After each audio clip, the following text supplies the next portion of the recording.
Never say you can't do something, or that something seems impossible, or that something can't be done, no matter how discouraging or harrowing it may be.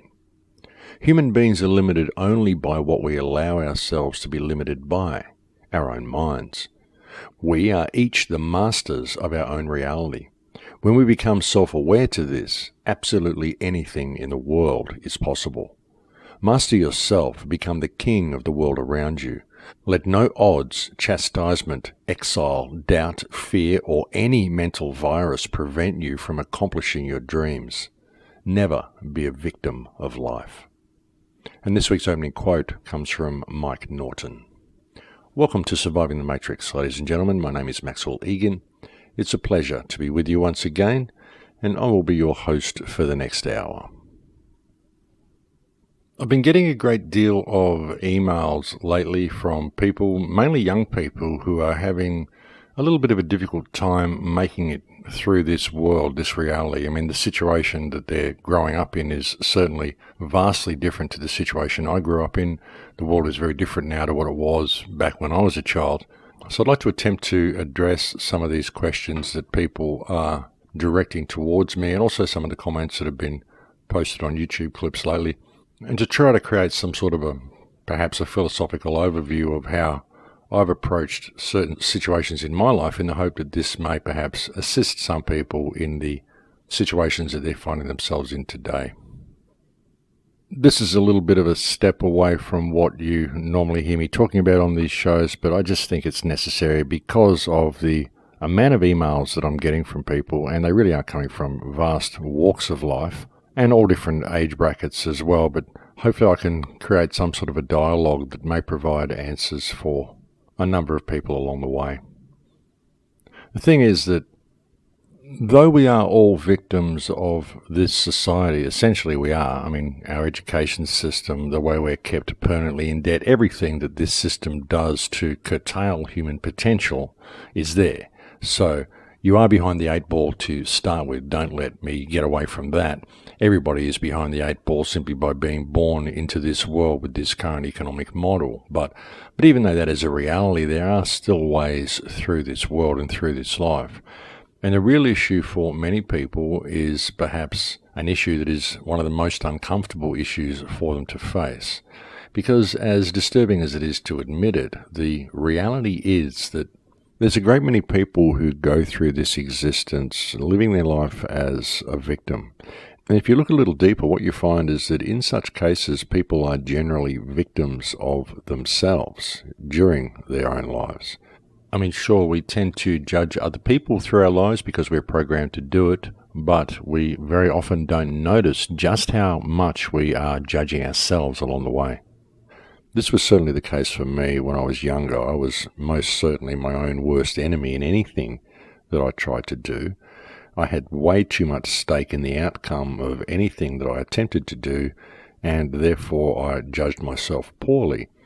And this problem has very much been compounded in the modern world. The modern youth has been virtually brutalized compared to the way I grew up, and I used to feel this way back in the 60s and 70s. I just felt like I didn't really have any real worth because I couldn't figure out why I was so different to everybody else. I mean, I was always confident in who I was, and I always felt like I had some sort of a purpose, but then there was the darker side. There was the side that viewed society as being real and always supported the concept that I needed to find a place in that society, and I just couldn't do it because I found it all so superficial. All of the activities that people used to indulge in, even the conversations that people used to have, I found them completely meaningless. And so I was never able to step into that world. I simply couldn't function in that world. I tried working in businesses where I was selling things to people and all sorts of stuff like that, and I just couldn't do it. It was just completely meaningless to me. And because it was meaningless to me, I simply could not understand how anybody else could actually do that. And in many ways, I kind of secretly envied people's ability to be able to conform to the system. So I just generally felt like some sort of misfit, and so I generally beat myself up over it all the time. I viewed myself as not being successful simply because I didn't measure up to the social standards the system had provided to me, because I believed these social standards actually meant something. I mean, I actually used to envy people's ability to be able to talk about nothing, and I could not for the life of me fathom how they were able to have these conversations, because they simply didn't mean anything. They were just talking about the weather or what was on the television. I mean, nothing of any importance at all, and they all seemed to be quite involved in it, and I just never could figure out where to put a comment in. And if I did put a comment in, it was like, oh my God, why are you being so serious all the time? And it wasn't that I was being serious, it's just that I wanted to talk about real issues. And nobody wanted to do that. Well, nobody that I really knew anyway. I mean, they were all very nice people and all of that sort of thing, but they had this incredibly magical ability, and an ability that I found quite enviable, to be able to talk about absolutely nothing with an incredible amount of interest and to be wonderfully entertained by it all. And I just couldn't figure this out at all. I mean, it was a kind of a weird situation. It was kind of, I was in one mind of feeling like a complete misfit, and on the other side, I felt that what I was doing was completely right. I thought that everybody else was crazy and that I was the one who was sane. And I think this is common for most people. But you get to a point in life where you think, well, it's just not working for me. Why does everything go wrong? Maybe it's not me who's the smart one. Maybe I'm the insane one and everybody else is normal.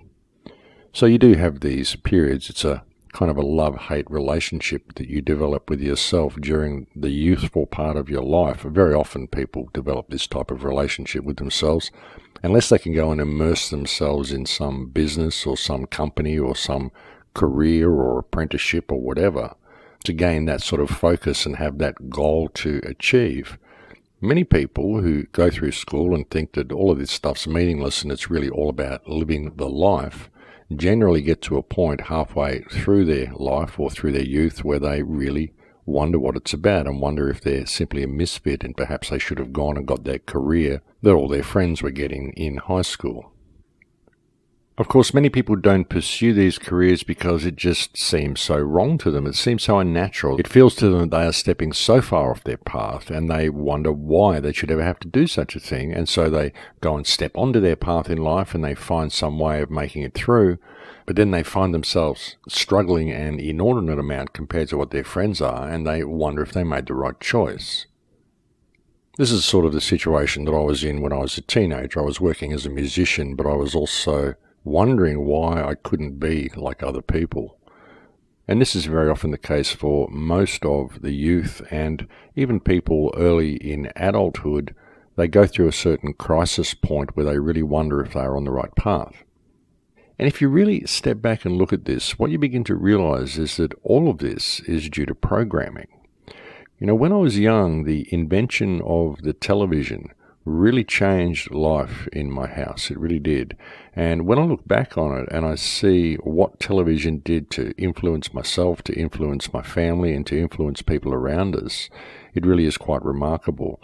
All of the social visions that I had of what society could be, all of these come from the television, and generally this will be the same for most people out there. Most of the standards that you set for yourself come from the images that are portrayed to you on television. Television portrays a very, very different world to the real world. Even when you're looking at a city on television, it just looks different on film. You see a place on screen and they get it from the right camera angle and they get the people with the right lighting on them, and things look larger than life. They look too real to be real, and you find yourself immersed in situations more than you would be immersed in real life situations. And again, this is done usually from the lighting and the camera angles, and there's all sorts of subliminal programming that goes into the way they set these scenes up in the movies.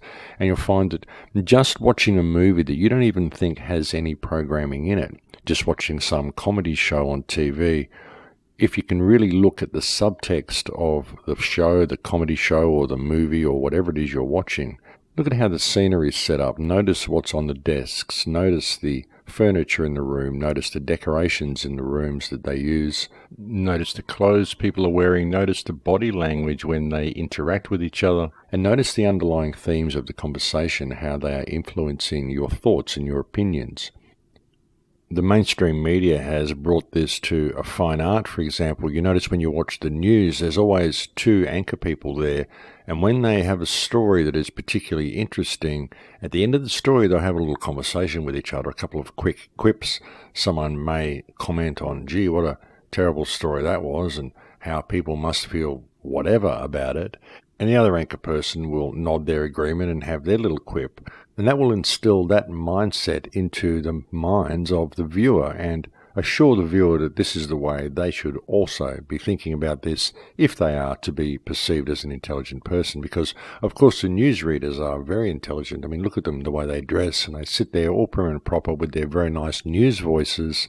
And apart from the story that they have just given you, they've also given you their impression, and they present this vision of what society is and how you should think about what they just told you.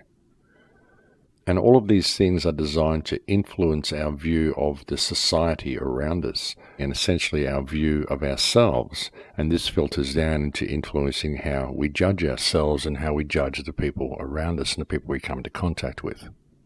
I mean, just look at the fashion that the young kids wear around today. There's always this need to fit into a certain group or fit into a certain scene or to make some type of individual statement. You know, people often believe they are the way they dress. That is who they are. This is my package. This is how I present myself. This is who I am. And very often they miss out on themselves along the way because they're attempting to be something that they're not. They think that they have to be something. They have to be this image of themselves that they have in their mind before they will be deemed successful according to their own standards. It's a weird kind of a programming that we put ourselves through, but what we do very often through all of this is we miss out on our lives. We miss out on the development of our true selves. And that is why we judge ourselves poorly, because we never reach these standards that we set for ourselves. We have this vision which is unobtainable, which comes from the television anyway. It's not who we are. And really, if we were just comfortable with who we are and we focused more on being that, we would find that we would probably be quite successful in our lives, because really, being who we are is what we came here to do, not all the other stuff. That's just a distraction, and that's why it's there. And many of these goals that we aspire to really don't mean anything anyway. We have all these visions of where we should be, but once we get there, we realize that it's really just the same as where we were. Now that we've got the golden egg, there's nothing really there, so we may as well have looked at ourselves for the journey anyway and may as well have stayed on our own path. And that's what many people are afraid of doing when they're young, is staying on their own path and being true to who and what they are. You know, people judge themselves poorly because they have these visions of where they should be, but it's always according to someone else's parameters. So if you're in a situation in your life where you're having these doubts about yourself and about what you should be doing, about who you are, perhaps you just need to really look inside yourself and examine what you really want to do. Because what you want to do is what you should be doing. And you may think that there are all sorts of barriers in the way of what you want to do, but ask yourself how many of these barriers are you putting there yourself? Because very often, if you look a little deeper, you'll find that many of them don't exist. These are just fears that you have of stepping outside of your comfort zone. And don't feel bad about it. I mean, we all have these fears and reservations, but sometimes we just let them control our lives and overwhelm us. And again, this is because people have a stake in the outcome. People have a stake in the outcome because they have this vision of what the future should look like. You know, people who want to go on a holiday, they want to leave the country and go and do something, they believe that if they work really hard, they'll be able to do this. And they get themselves in a position where, okay, they find a good job that gets a good wage, and so they move into a unit nearby the job, and then they've got to pay rent, and then, of course, they've got to get to work, so they buy a car or purchase a vehicle of some kind so they can get to work, and then they find that they have to put fuel in the vehicle in order to get to work. So they find that they bought the vehicle so that they can get to work, and the work that they're doing is basically paying for the running costs of the vehicle and the running costs of the unit that they rented. So the whole thing cancels itself out by default, and they are left with a small amount left over with which to feed themselves, and then they're able to put away a pittance every week in the hope that they may save up and hopefully do what they want to do. But all of that energy they're putting into this event is really just perpetuating the cycle because everything is supporting everything else. The unit and the vehicle you acquire in order to be able to perform the work, but everything that you gain during the work only supports the running costs of the vehicle and the unit. So why are you doing that? I mean, you could get rid of the vehicle, stay with friends for a little while, work for 2 weeks, save up enough money to buy an air ticket and actually go somewhere and do something and just land in a backpacker somewhere and see what happens. And if you've got stuff that you need to put somewhere, well, put it somewhere. Sell it or put it in storage or whatever. But if there's somewhere you want to go and something you want to do, I suggest you just go and do it and see what happens. You know, in 2012, I got an invitation to go to an ayahuasca retreat in Peru. It required going overseas for 10 days. And that's what I did. I went overseas for 10 days. I ended up staying away for 3 months. And I went right around the world. And when I arrived home, I had exactly the same amount of money in my pocket as what I had when I left.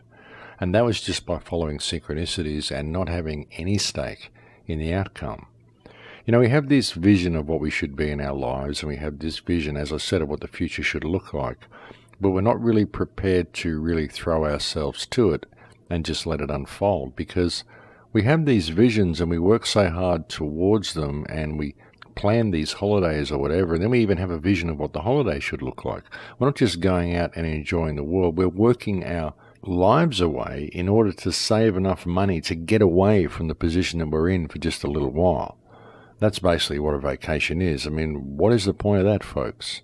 There's a lot more to life than working so you can get away from where you are and go out to the designated enjoyment zones that governments have created for you around the place.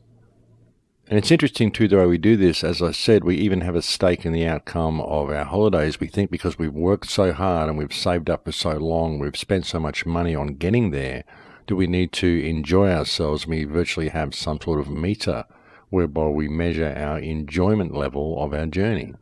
And we go to all these places and we have them all checked off and make sure we go and see everything we can possibly see, but we don't really see any of it because we are on such a tight schedule that quite often many people who go off on a vacation, when they get home, they need to have a vacation from their vacation because they are exhausted.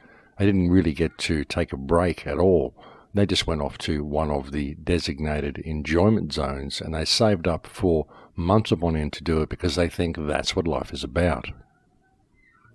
But unfortunately, many people are simply caught in this cycle. Many people who really don't want to be part of the system are just caught in the cycle, and once you get on that treadmill, it's very difficult to know how to get off. And I totally do empathize and sympathize with people that are in that position. I mean, I'm not just here saying, hey, all stand up and jump away from the system. It's not as easy as that. It can be quite difficult for some people to do. But it's understanding that you are caught in one of these cycles that is half the problem. That's half the battle, realizing that you're in this cycle. And you can get to a point where you can start looking around you at the possessions that you have and the rental that you live in or whatever, and the things that you've acquired, the things that you believe make you you, which they don't. They're really just stuff that holds you to that spot. Start thinking about whether you really need many of these things, what you can sell, what you can get rid of, what you can put in storage, and maybe you can go and do something and find yourself if you get outside of your comfort zone. You know, just traveling a little bit will really open up your mind and give you an incredibly different perspective of society. It really will. I cannot encourage people enough to get out and travel the world a little bit and see what's going on, because it vastly changes your perspective of yourself and of the position that you're in at home. Many times you may travel and come back to your position and realize the absolute futility of staying there and realize the futility of the path that you've been on. And maybe it will go some way to help you discovering yourself. But really, these sorts of things are important. I mean, I think we are supposed to be a lot more nomadic than we are. We are supposed to be a lot more freer than we are anyway.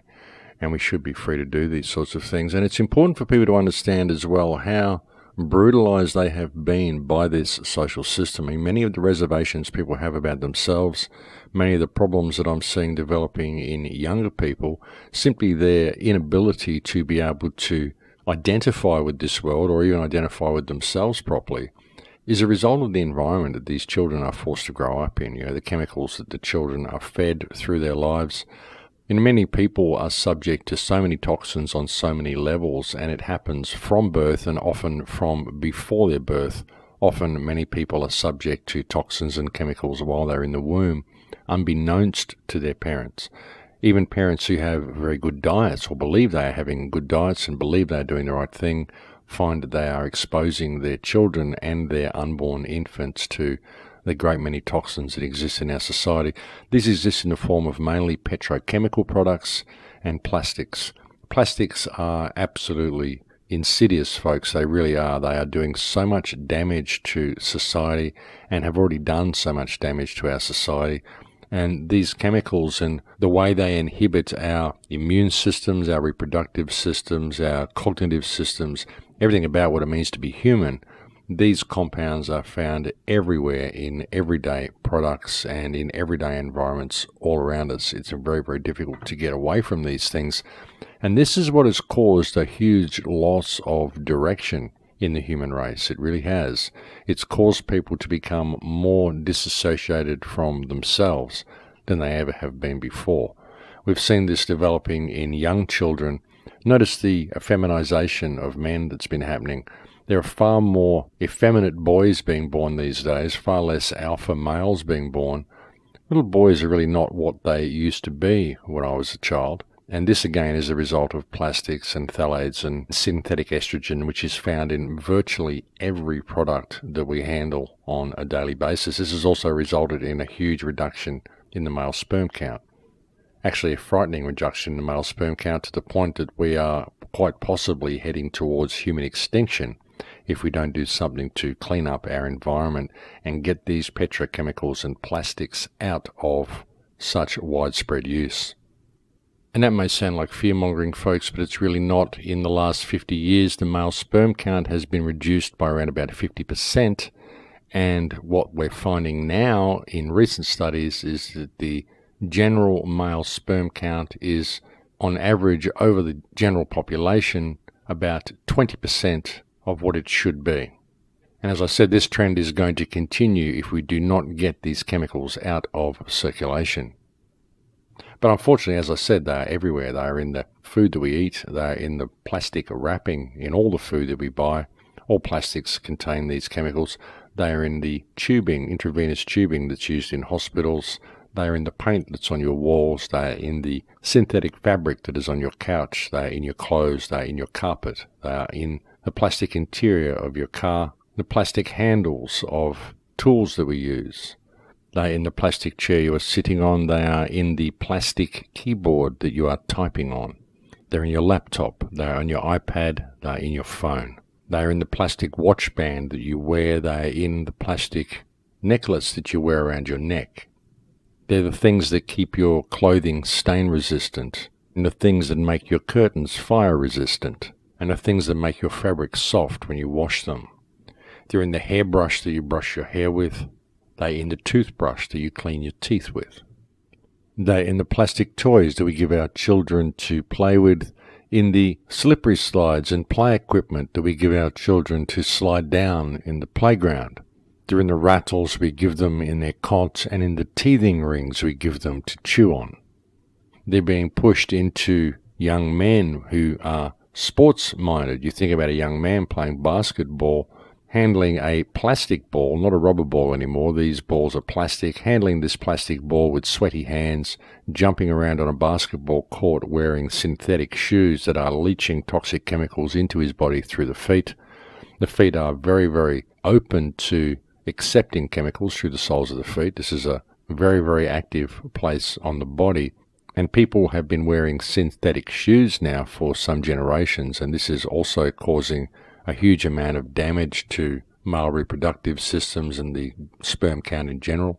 The plastic lining in cans, the very soaps, shampoos and conditioners that we're washing our hair in, the plastic bottles that we buy drinks in, we buy detergent in, that we then use to wash our plates with, the plastic handles on the taps, the plastic toilet seat in the bathroom, the plastic shower alcoves that many people have, plastic cups, plastic plates, plastic knives and forks. We go out and do anything, we put what we're taking with us in a plastic bag. And all of these plastic items leach phthalates and synthetic estrogens into the food that they're around and into the people who handle them. And this is such a serious problem that it's almost incomprehensible to figure out how to fix this problem. Because even if you were to ban all of these products today, they still exist in everyday life, in every single home in the Western world to an incredible degree.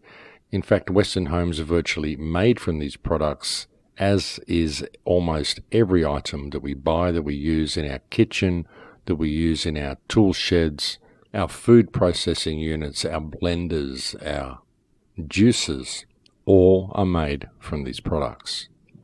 Even when people go to a health food store and they buy something that they think is healthy, very often it is wrapped in plastic or comes in a plastic bag. And these plastic bags and products all leak synthetic estrogen into the food, and this is a very serious problem. Not to mention the fact that there are still many people using plastic baby bottles with plastic teats on them, and the damage that this does to infants is quite literally profound.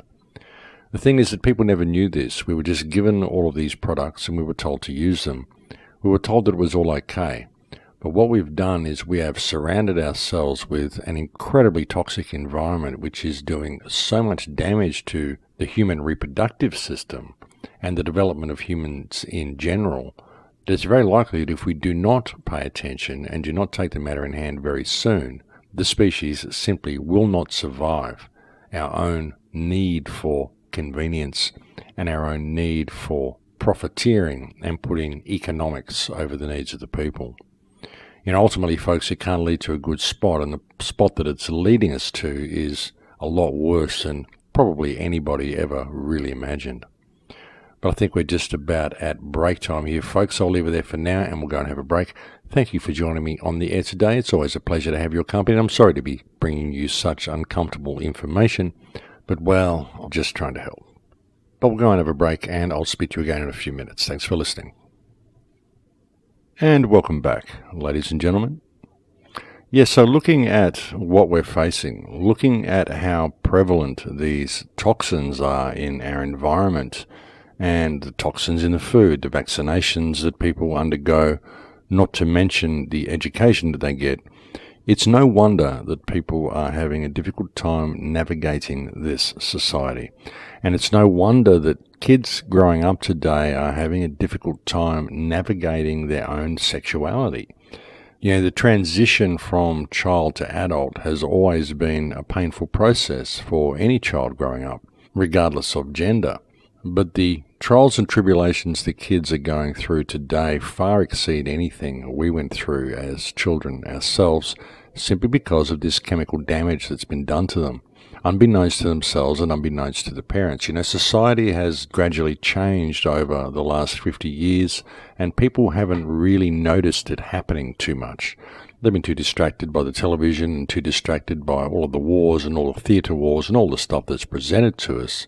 And none of this would be possible without television, folks. I'm sure they wouldn't even be able to wage all these wars they wage without television, because they wouldn't have the support from the people in doing so. And television has very much promoted the acceptance of this transgenderization of our society. The subtle programming that we've received through the television to make it more and more acceptable to be gay, make it more and more acceptable to be transgender. And look, I'm not saying there's anything wrong with gay people. I'm certainly not homophobic, but there is definitely a transgenderizing of the species happening. And the promotion of gay acceptance and the promotion of acceptance of transgenderism is done very much as a smokescreen to cover up the fact that this is happening anyway, so you better well accept it, because that's just the way your child is going to grow up.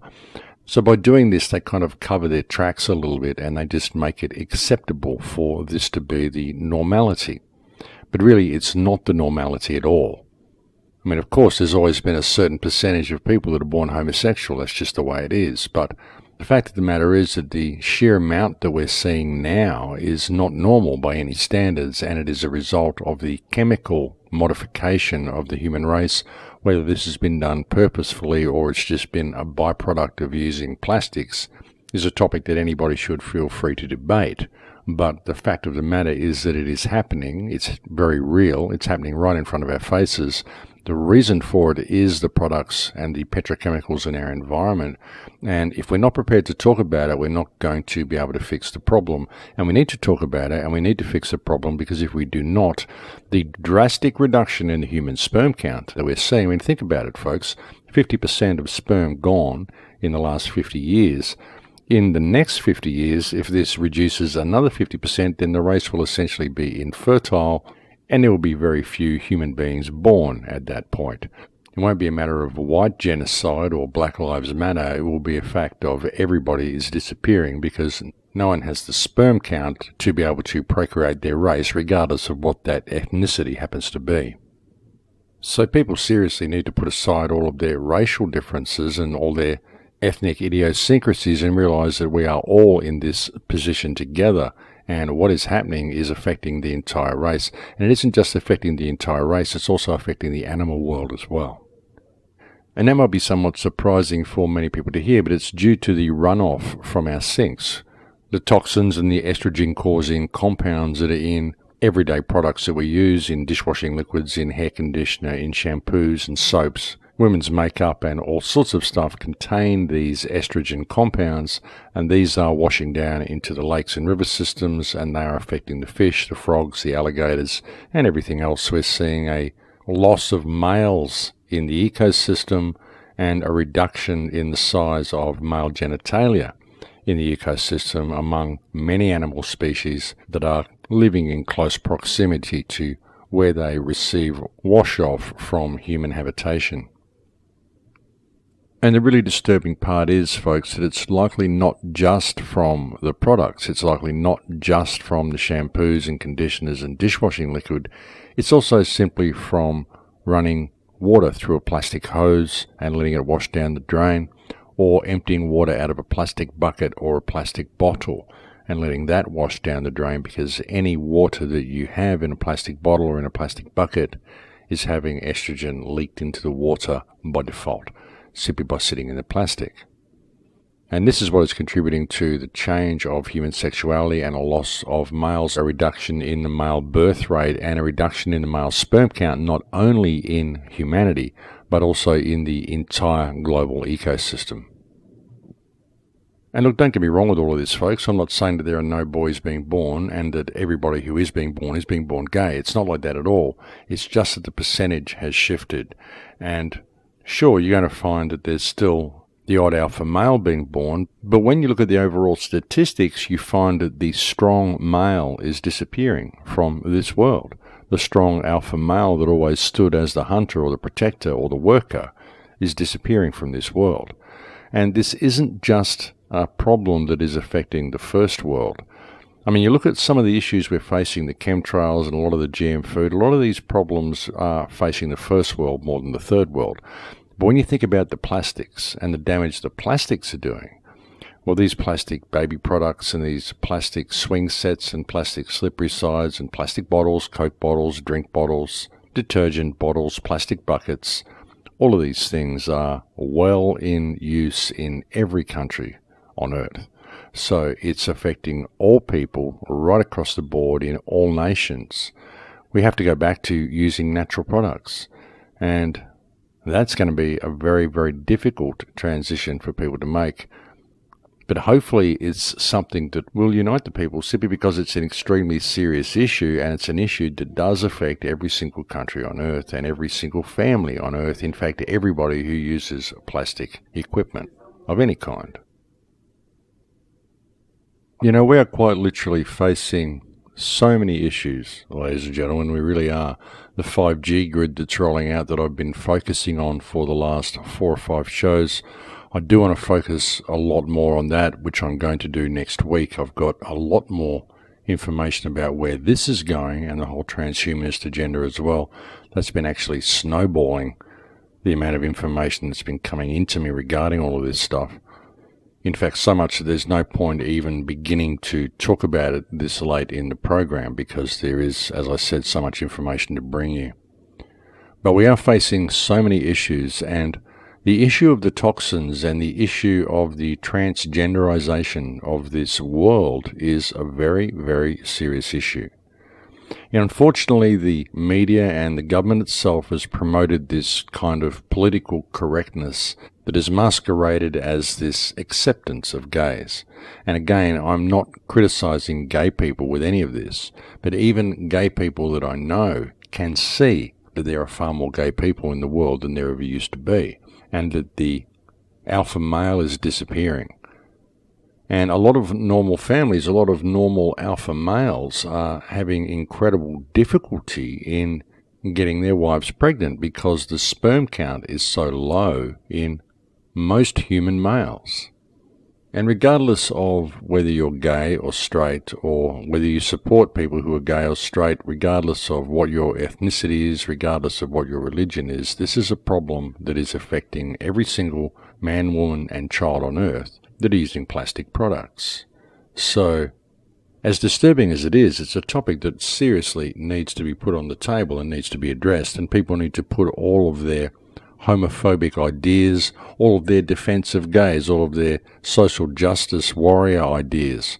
Put all of these things aside for the moment and let's sit back and look at this as a biology experiment and a biology observation, and let's look at where a species goes when it gets to this point of decline. Because that's where we are, folks. The human race is in a point of decline. And we can turn it around, but we have to pay attention to what is happening. And the politicians are not going to do it. The media is not going to do it. Nobody is talking about this issue. And it's a very, very important issue that needs to be put on the table. And people need to start discussing it with their friends and discussing it with their families and start paying attention to what products they're using in their everyday lives. They seriously do.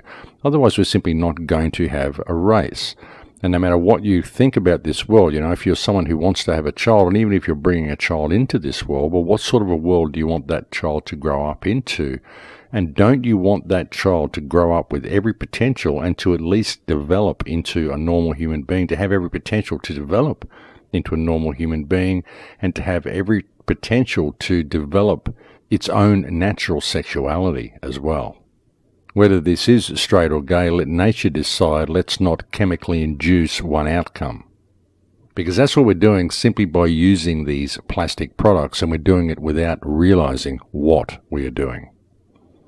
And when you look at all this, folks, it makes perfect sense for them to have been promoting this mass acceptance of gays under the guise of actually caring about gay people, when what they're actually doing is covering up the fact that they're turning the entire world gay by saturating the entire world with plastic compounds, because these compounds release their own form of synthetic estrogen, both as a gas and just in touching the products, you absorb this into your skin.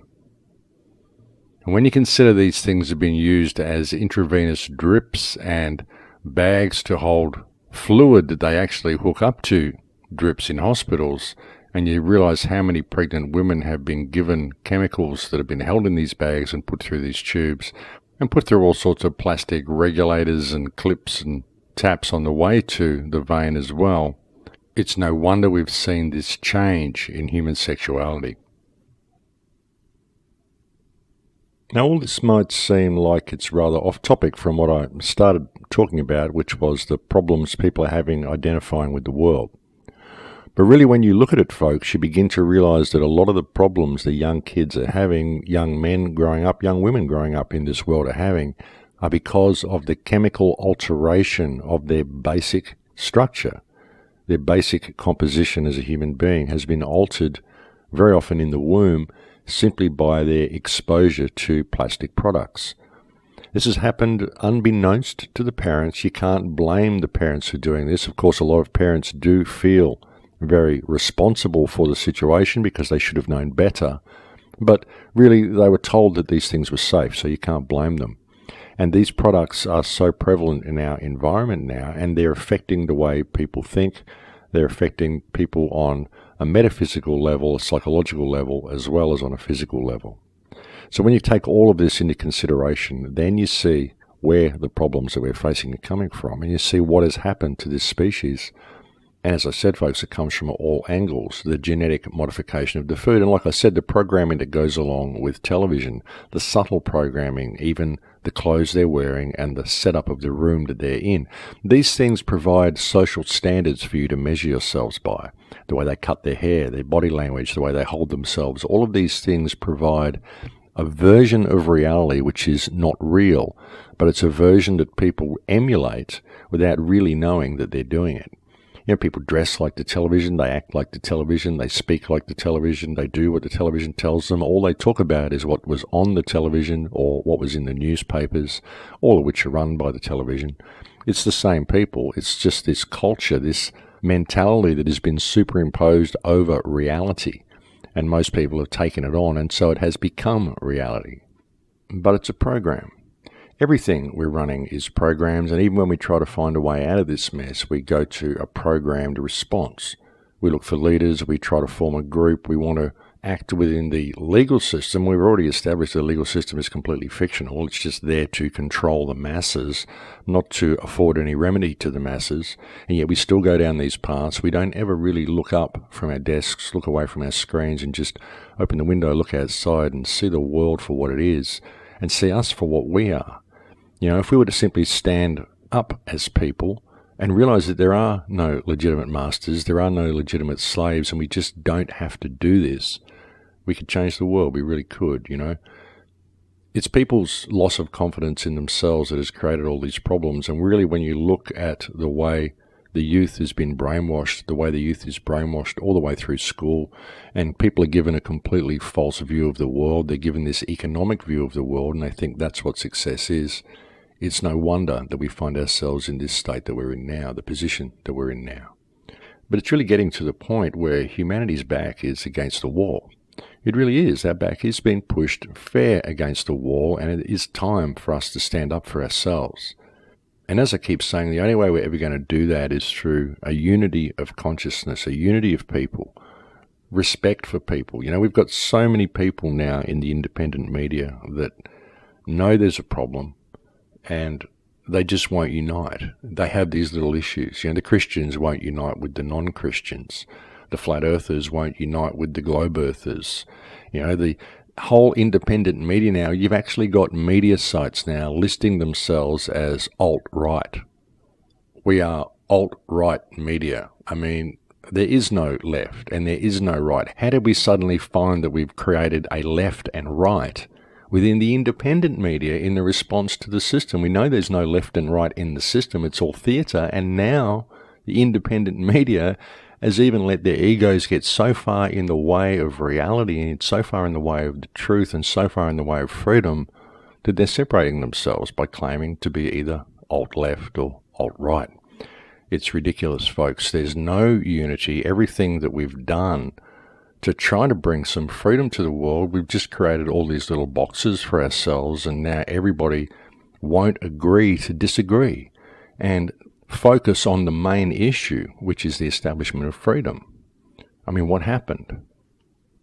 So when you take all this into consideration and you see that the young people coming up that are waking up and turning to the independent media trying to find some answers, they just end up completely confused as well because they can't find any agreement in the independent media. And there's been a whole bunch of new channels that have popped up in the last 5 or 10 years that are just out there associating everything they can with every conspiracy they can find and criticizing anybody who disagrees with any point they make. So they've spread a massive amount of distrust. And this seems to be the order of the day. And so we've got some real issues in creating any unity, and unity is what we need. You know, if we don't have agreement on some issues, if we have different concepts about who might be in control or which rabbit hole we want to go down, it doesn't matter. It's okay for people to have their independent research. It's okay for people to have disagreements about things. It doesn't matter. You know, we've got a common enemy here. We've got a common foe that we need to be focusing on, and we're simply not doing that. You know, the real issue, I think, is that too many egos get in the way. Everybody has an agenda. Everybody wants to exalt themselves as some type of guru, and really it's not about that, folks. You know, we've got such serious issues facing us. The direction that we're going, if people really want to take the blinkers off and look at the world, the direction that we're going ladies and gentlemen, when you take everything into account that I talked about through the show today, all the plastics, all the danger that this is causing for us, the loss of sperm, all the stuff that's happening, we're virtually heading towards extinction. Couple that with the whole 5G grid and the active denial systems that have basically been put in place through all of our cities, which is what the 5G grid is, the Internet of Things, the cashless grid, the vaccinations, the chemtrailing, everything that's going forward. And if you really think that setting yourself up with a viable business where you can sell books for the next few years or whatever is going to get you out of this mess, then you've got rocks in your head. You really have. We need some unity, because it doesn't matter what type of business you set up. You can set yourself up as some type of guru selling books or doing tarot or whatever, and in another 5 or 10 years, you're not going to have the business anyway because you didn't pay attention to the world around you. You know, people get these little bits of information and they want to set themselves up as an authority and some leader, and they just sit there and feed people information all day, and they never encourage anyone to act. They never encourage anyone to get involved. They never actually get involved themselves by any other means except disseminating information. You've got to get out there and get involved in the real world, ladies and gentlemen. You really do. You've got to make a stand against this cashless system and lead by example in what you do. And immersing yourself in your own ego and setting yourself up as some truth guru and having an agenda to sell books is not really helping. It's not really leading by example, and it's not really doing anything that's going to bring about any real change. And people need to see that we are in a state of clear and present danger. The entire human species is in a state of clear and present danger. It isn't a case of Black Lives Matter. It isn't a case of gay rights. It isn't a case of white genocide. It's a case of the entire human species being in decline due to the toxic nature of the environment we've created. And we're continuing to create every single day that we sit here and argue with each other about minor details of our environment, minor details of the system, pointing the finger at who we think the controllers are or whatever. You know, every day that we sit here and do this, and we continue to shop with credit cards, we continue to use our smartphones, we continue to use all these plastic products, and we don't make a stand by simply stepping away from all this and refusing to comply with the system, then every day we are simply marching closer to totalitarianism. No matter how much we say, no matter how much we point, no matter how many people we talk to, if we continue to buy into all these products and buy into this system, then we're just digging our own grave. It doesn't matter how much of a rebel you think you are. If you're complying with this, if you're shopping with credit cards, if you're buying into the smart grid, and you're not making a stand against this, then you're not really doing anything at all. That's the situation that we're in, folks. It doesn't matter what gurus are out there and how much you think you really know what you're talking about. It doesn't matter how much of an ego you have and how much you want to set yourself up as the be-all and end-all that the people are looking for, which is what so many people seem to want to do. It's not going to get you anywhere, because you're not going to have an audience and you're not going to have the life that you have now if you do not pay attention to what's going on and realize the need for unity. We need a full spectrum response to this system, folks. We are under a full spectrum attack, full spectrum dominance. That's what they called for. Remember the PNAC paper? Full spectrum dominance. That's what they called for, and that is everything. That's the airwaves, that's military, cyberspace, everything. Control of the social systems, control of the money systems, control of everything. And that's where we're heading, and we need a full spectrum response to deal with it. And we've got to realize what the system is. The system, the matrix, is all around you. It is everything that you do every day, every appliance that you pick up, every tool that you use, every time you pull your credit card out of your wallet, every time you glance at your GPS or your smartphone. That is the matrix, ladies and gentlemen. And it is up to you whether you want to choose to disconnect from it or not.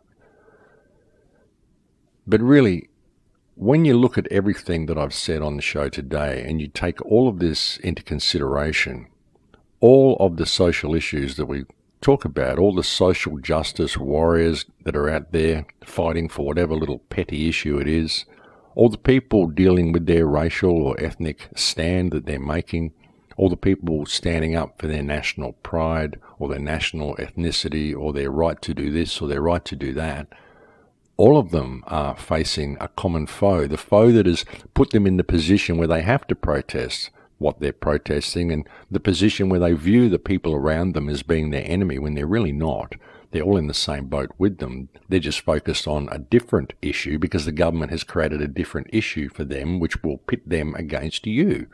That's what they do.